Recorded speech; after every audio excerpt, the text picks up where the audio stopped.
सर्वमंगल मंगल्ये शिवे सर्वार्थ साधिके शरण्ये त्र्यंबके गौरी नारायणी नमोस्तुते। माँ जगदम्बा की कृपा आप सभी पर बनी रहे। आइए श्रवण करते हैं नवरात्रि के 8वें दिन माँ जगदम्बा दुर्गा की 8वीं शक्ति महागौरी की प्रचलित कथा। महागौरी भगवान शिव को प्राप्त करने के लिए, उनसे विवाह करने के लिए वन में जाकर कठिन तपस्या माने की। और जब भगवान भोलेनाथ ने देखा तो उनका जो रूप था तपस्या से ओज और तेज से भर गया था। माता पार्वती का रंग ओजपूर्ण था, वो दिव्य चमक रही थी। गौर वर्ण में उनकी छटा चांदनी के समान चारों तरफ बिखेर रही थी। कुंद के पुष्प के समान धवल दिखाई पड़ रही थी। उनके वस्त्र और आभूषण सुंदर चमक रहे थे।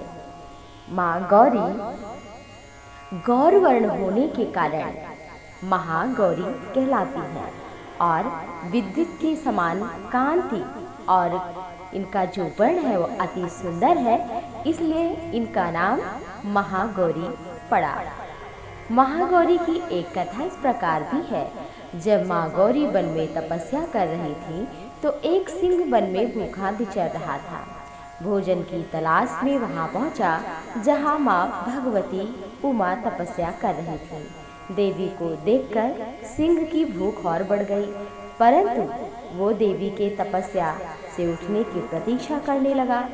इस इंतजार में माँ तो तपस्या में रत थी, तो माँ तो उठी नहीं।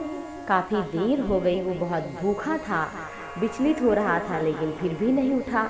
जब माँ अपनी तपस्या पूरी करके, जब सारे ऋषियों ने कहा कि जय जय जय अंबिके भवानी, तब माँ पार्वती उठी तो देखा एक सिंह बैठा है उनकी प्रतीक्षा में। तो माँ को बड़ी दया आई। माँ ने उन्हें अपना सवारी बनाया और अपनी शक्ति से उसकी भूख मिटा दी। तो इसलिए देवी का जो वाहन है, गौरी का वाहन है सिंह, और माँ गौरी इसलिए कही जाती है क्योंकि उनका गौर वर्ण है।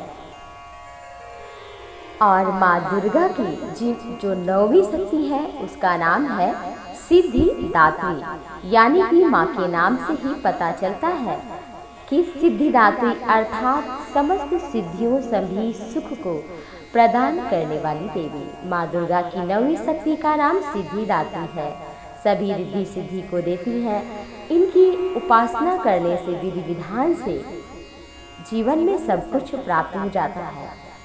मार्कंडेय पुराण के अनुसार अणिमा, महिमा, गरिमा, लघिमा, प्राप्ति, प्राकाम्य, ईशित्व और वशित्व, ये 8 सिद्धियां हैं। ब्रह्म वैवर्त पुराण के श्री कृष्ण जन्म खंड में यह संख्या 18 भी बताई गई है। इनके नाम इस प्रकार हैं: अणिमा, लघिमा, प्राप्ति, प्राकाम्य, महिमा, ईशित्व, वशित्व, सर्व काम वसायिता, सर्वज्ञत्व, दूर श्रवण, परलोक, परकाया प्रवेशनम, वाक सिद्धि, कल्प वृक्षत्व, सृष्टि संहार करण सामर्थ्य, अमरत्व, सर्वन्याय, कत्व, भावना और सिद्धि।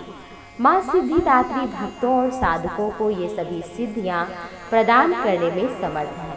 देवी पुराण के अनुसार भगवान शिव ने इनकी कृपा से ही समस्त सिद्धियों को प्राप्त किया था। इनकी अनुकंपा से ही भगवान शिव का आधा शरीर देवी का हुआ था। इस कारण वो जगत में अर्धनारीश्वर के नाम से भी जाने जाते हैं। माँ सिद्धिदात्री की 4 भुजाएं हैं। इनका वाहन सिंह है, के कमल के पुष्प पर आसीन है। इनकी दाहिनी तरफ के नीचे वाले हाथ में कमल का पुष्प है।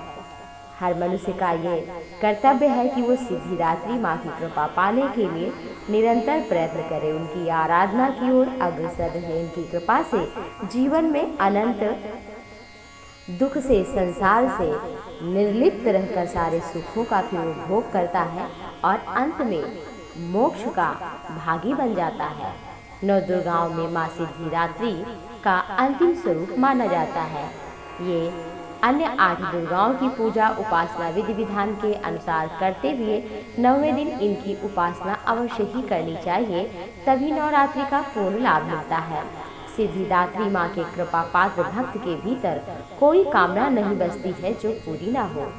वो इस लोक और परलोक दोनों को ही संवार देती हैं और अंत में अपना धाम भी देती हैं।